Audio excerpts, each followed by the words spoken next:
It usually doesn't start with silence. It starts with something much smaller. A word you ask someone to repeat. A room that suddenly feels too loud. A faint ringing that shows up late at night and quietly disappears by morning. Most people brush these moments aside without a second thought. They tell themselves it's nothing, just tiredness, just age, just a bad day.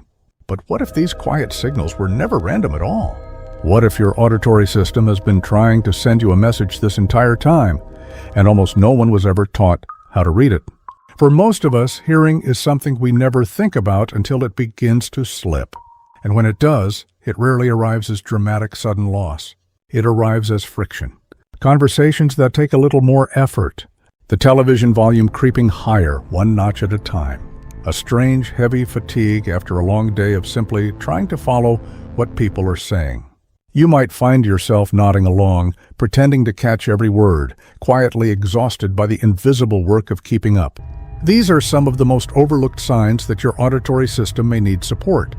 And they're so easy to dismiss precisely because they feel so ordinary. By the way, tell me in the comments where you're watching from, and if you've ever seen someone close to you deal with this.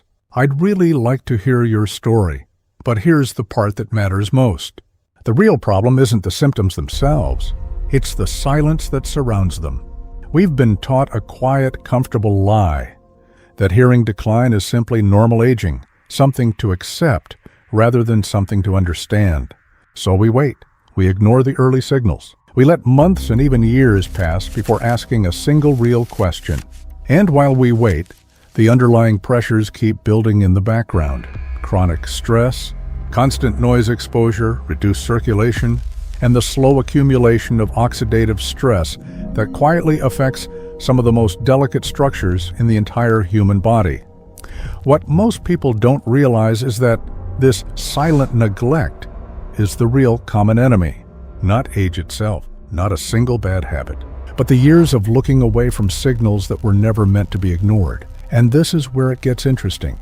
Your ears are not isolated instruments sitting on the sides of your head. They are deeply wired into your brain and your nervous system.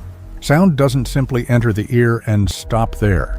It's captured, converted into delicate electrical signals, carried along the auditory nerve, and then interpreted by your brain in real time.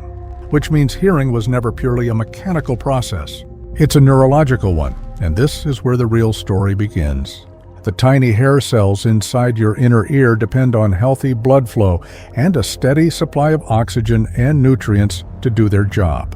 They are remarkably sensitive to circulation, to inflammation, and to the kind of oxidative stress that builds up slowly across decades.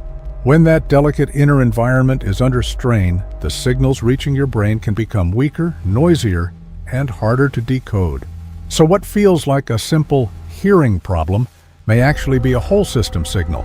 Ears, nerves, circulation, and brain all working under pressure at the same time. The surprising part is that your brain pays a price too. When listening becomes harder, your brain is forced to work overtime just to fill in the missing pieces of every conversation.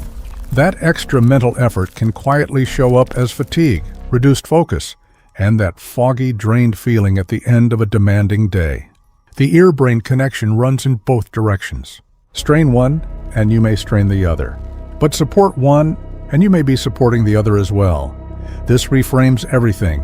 Those overlooked signs aren't only about volume. They're early messages from an entire connected system that's quietly asking for attention. And that is actually good news, because attention is something every single one of us has the power to give. So what can you actually do once you understand this? The first step is the simplest and the most overlooked. Stop ignoring the signals. Protect your ears from unnecessary loud noise. Give your nervous system real, genuine rest instead of constant overstimulation. Stay physically active to support healthy circulation throughout the body, and nourish yourself with the kinds of nutrients these sensitive inner structures quietly rely on. For many people, this is also where targeted nutritional support enters the picture. A growing number of adults are turning to natural support formulas designed to support hearing clarity, ear wellness, cognitive focus, and nervous system health as one part of a broader, more intentional wellness strategy, not as a magic cure, but as a practical everyday piece of a much bigger picture. If that's something you'd like to explore for yourself, I've placed a link to the natural support option mentioned in this video in the pinned comment below. You can look into it calmly on your own terms and decide what feels right for you. Because this was never about chasing a miracle overnight. It's about giving a truly remarkable system the steady, consistent support it has quietly been asking for all along. And here's the truth that almost no one ever stops to say out loud. Those signs were never meaningless. The repeated words, the rising volume, the late-night ringing, the quiet listening fatigue, they were signals from the very beginning.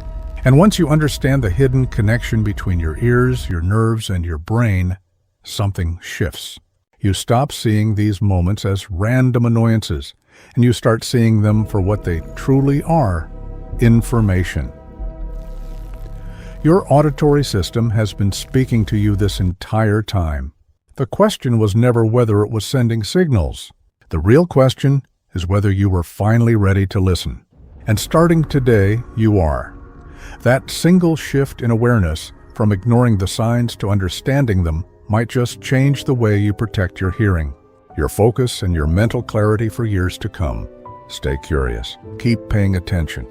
Because the people who understand these silent signals early are the ones who get to act while it still matters most.